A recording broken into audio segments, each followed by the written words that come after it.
Insist on valeting your luggage out to your car. So, thanks to my good friends Michael and Stephanie, the owners of the Galapagos Safari Camp, which I work with, the nicest people on planet Earth, I think.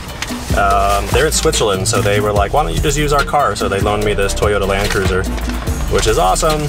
Usually I just get a car and driver here. It's very reasonable to have a full-time car and drive. But, you know, since I'm filming and stuff, I wanted the flexibility of being able to drive. One thing, though, is that because the pandemic is kind of still going on here in Ecuador, they did limit the movement of vehicles. They don't want people doing, like, inter-province travel or, like, traveling between what are essentially their states.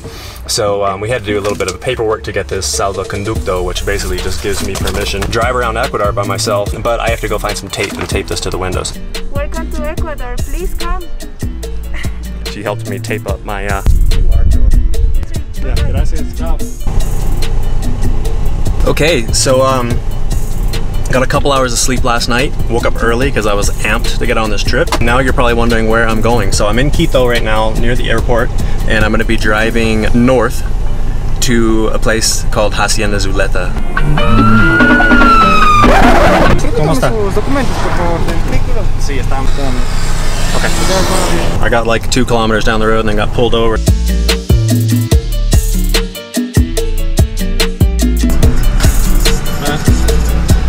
Okay, so I'm about halfway up to Zuleta right now, and I'm going through the town of La Primavera, Tabacundo. I'm not sure where I'm at. But this whole area, they grow a lot of roses. Tons and tons of roses come from Ecuador. If you go to the airport around midnight at the Quito airport, you'll see like a KLM freighter, and those planes are loaded up every single night with roses that were just cut today, and then they're appearing in the flower market in Amsterdam the very next morning. Let's stop in somewhere. We'll stop in and see how much a dozen red roses cost here.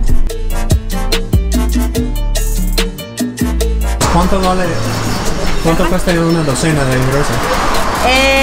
Son 25. $2. $2. So 25 roses for $2. You notice as well that even the lady there that's like dethorning roses, she's wearing a mask. And one thing I've noticed here in Ecuador as well, just driving along the road, like people that are standing on the side of the road and walking on the road, everyone's wearing a mask. I mean, at least at home, people don't wear masks if they're out for a walk or something. They would wear them when you go inside a restaurant, whereas here, people are wearing masks everywhere.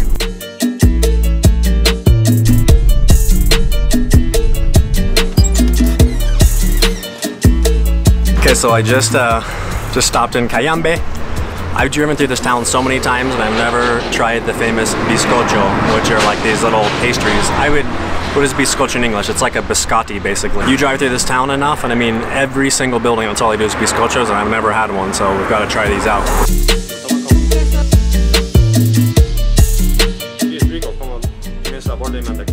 Que lo hace mejor. Nadie in Ecuador lo hace mejor. This is the Panamericana that I'm on right now, heading north. So if I carried on this, I would end up in Colombia eventually. So this is awesome. This dude just has a huge thing of bananas on his roof. I believe this is the turnoff. I already took a wrong turn. I'm basically reversing through this entire village.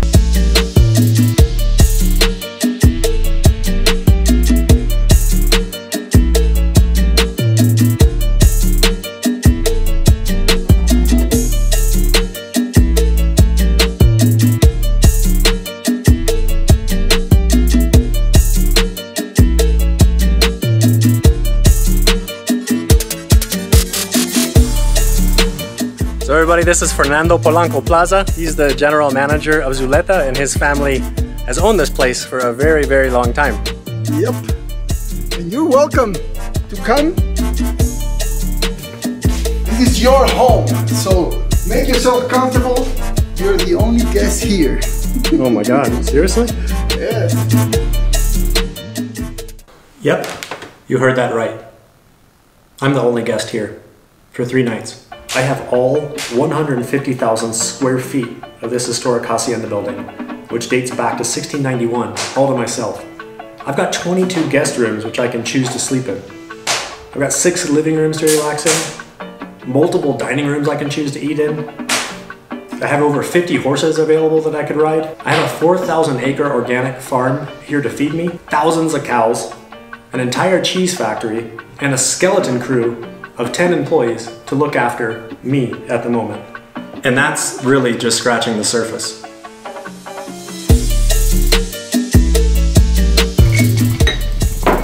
But look, as cool as that may sound, it's really quite sad on many levels. I mean, Hacienda Zuleta without guests feels like being in a library without books. It's been a long couple days of travel. I haven't slept much. I'm just gonna sit here and enjoy some Zuleta cheese, some whiskey, and the fire. I'll see you in the morning, and we're gonna go on some fantastic adventures around Hacienda Zuleta with Fernando.